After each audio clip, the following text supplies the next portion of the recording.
दोस्तों, एक बार एक गुरु अपने शिष्य के साथ कहीं से गुजर रहे थे। चलते चलते वो एक खेत के पास से गुजरे। खेत बहुत अच्छी जगह पर था। वहां की जमीन बहुत उपजाऊ थी, पर उस खेत की हालत देख के लगता था कि उस खेत का मालिक उस पर जरा भी ध्यान नहीं देता है। पूरी तरह से उजाड़ सी हालत थी उस खेत की।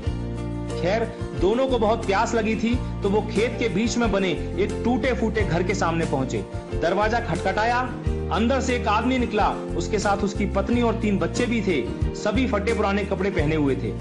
गुरु ने पानी मांगा। उस आदमी ने उनको पानी पिलाया। फिर गुरु ने उससे पूछा कि भाई साहब, आपके पास इतना बड़ा खेत है, ना वहां पर कोई फसल है, ना फलों के कोई पेड़ हैं, आखिर आप अपना गुजारा करते कैसे हैं? आदमी ने जवाब दिया, जी हमारे पास एक भैंस है, वो काफी दूध देती है, उसको बेच के कुछ पैसे मिल जाते हैं और बचे दूध का सेवन करके हमारा गुजारा चल जाता है। चूंकि शाम काफी हो गई थी, तो गुरु और शिष्य ने रात को वहीं रुकने का तय कर लिया।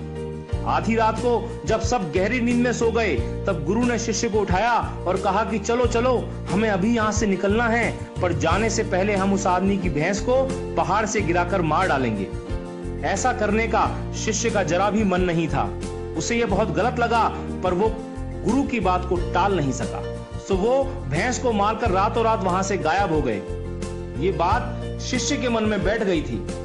10 साल के बाद वो शिष्य एक सफल आदमी बन गया, तो अपनी गलती का पश्चाताप करने के लिए और उस आदमी की मदद करने के लिए अपनी कार से उस खेत के सामने पहुंचा। पर वहां उसने देखा कि उजाड़ खेत एक शानदार फलों के बगीचे में बदल चुका था। टूटे फूटे घर की जगह एक शानदार बंगला खड़ा था। जहां एक अकेली भैंस बंधी होती थी, वहां कई अच्छी नस्ल की गाय और भैंसें बंधी हुई थी। शिष्य ने सोचा कि शायद वो परिवार अपनी जमीन किसी को बेच के कहीं चला गया है, और ये सोचकर वो वापस लौटने लगा, तो उसे खेतों में वही 10 साल पहले वाला आदमी दिखाई दे गया। शिष्य उसके पास पहुंचा, बोला, शायद आपने मुझे पहचाना नहीं, 10 साल पहले मैं आपसे मिला था।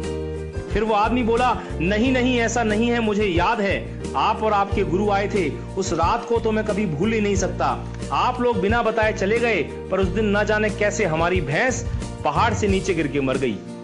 कुछ दिन तो समझ ही नहीं आया कि क्या करें, पर जीने के लिए कुछ तो करना था, सो लकड़ी काट कर बेचने लगा।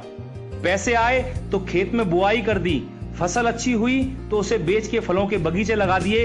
काम अच्छा चल पड़ा और आज मैं आसपास के 1000 गांवों में सबसे बड़ा फल व्यापारी हूं। शिष्य बोला, ये काम आप पहले भी तो कर सकते थे। तो आदमी बोला, तब जिंदगी बिना मेहनत के गुजर रही थी, कोई रिस्क नहीं था, तो लगा नहीं कि मेरे अंदर इतनी क्षमता है, सो कोशिश ही नहीं की। पर जब भैंस मर गई तो हाथ पांव मारने पड़े और फाइनली मैं यहां तक पहुंच गया। दोस्तों, कई बार हम भी परिस्थितियों के इतने आदी हो जाते हैं कि उसी में जीना शुरू कर देते हैं, चाहे वो कंडीशन कितनी भी बुरी क्यों ना हो। यहां तक कि हम अपनी नौकरी से कई बार इतनी नफरत करते हैं, पर फिर भी उसे पकड़े पकड़े जिंदगी बिताने लगते हैं। कई बार नए अवसर के बारे में हम बस इसलिए नहीं सोचते क्योंकि पुराने से हमारा दाल रोटी का खर्चा निकल रहा होता है। हम डरते हैं रिस्क लेने से, और सिर्फ इन्हीं वजहों से हम कभी अपने फुल पोटेंशियल को रियलाइज नहीं कर पाते। हम अपनी क्षमताओं का पूरा उपयोग नहीं कर पाते, जिससे हमारी लाइफ कहीं बेहतर बन सकती है। दोस्तों, सोचिए कहीं आपकी लाइफ में भी कोई ऐसी भैंस तो नहीं है जो आपको एक बेटर लाइफ जीने से रोक रही है। आपने कहीं उस भैंस को बांध के तो नहीं रखा है, और यदि लगे कि ऐसा है तो आगे बढ़िए, हिम्मत करिए और काट के फेंक दीजिए उस रस्सी को जो आपको बांध के रखी हुई है। दोस्तों, आपके पास खोने के लिए सिर्फ वो एक भैंस है, यानी एक जरा सी चीज, पर पाने के लिए आपके पास सारा जहान है। Sky is the limit. मैं शैलेंद्र सिंह, आपका दिन शुभ हो।